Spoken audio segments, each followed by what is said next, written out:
একুশে জুলাই যেহেতু শহীদ দিবস এবং সেটা কংগ্রেসের শহীদ দিবস, মমতা ব্যানার্জি 21শে জুলাইকে তার রাজনৈতিক হাতিয়ার করেছেন।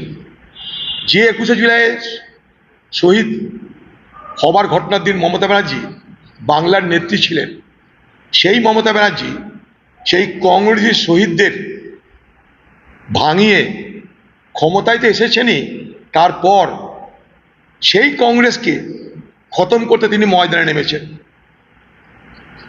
সেই দিনের শহীদরা কংগ্রেস দলকে বাংলায় শক্তিশালী করে রক্ষা করবার জন্য শহীদ হয়েছিল, আর সেই দলকে খতম করে শহীদদেরকে তিনি ডবল করে বলি দিলেন।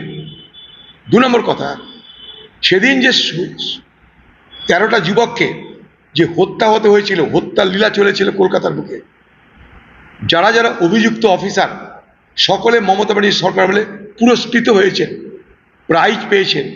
কেউ এমএলএ হয়েছেন, কেউ মন্ত্রী হয়েছেন, কেউ শান্তি হয়েছেন, কারো সাজা হয়নি, কারো শাস্তি হয়নি। মমতা ব্যানার্জি প্রতিশ্রুতি ভঙ্গকারী একজন মুখ্যমন্ত্রী। তাই 21শে জুলাইয়ের পবিত্রতা আমাদের আছে। যখন বাংলা জুড়ে অরাজকতা, বাংলা জুড়ে ঘরের মেয়ের আজকে ধর্ষিতা, নিগৃহীতা, আরজি করার ঘটনায় চিকিৎসক পড়ুয়া ধর্ষিতা এবং তাকে হত্যা করা হলো, তার তদন্ত হলো না, তার বিচার হলো না। সরকার মমতা ব্যানার্জির, মুখ্যমন্ত্রী মমতা ব্যানার্জি, পুলিশ মন্ত্রী মমতা ব্যানার্জি, তার বিচার হলো না। সে আমাদের চোখে শহীদ। মানুষের জন্য কাজ করতে গিয়ে আরজি কর কাণ্ডে অন্যায়ের প্রতিবাদ করতে গিয়ে আরজি করের ঘটনায় তাকে হত্যা করে দেওয়া হয়েছে।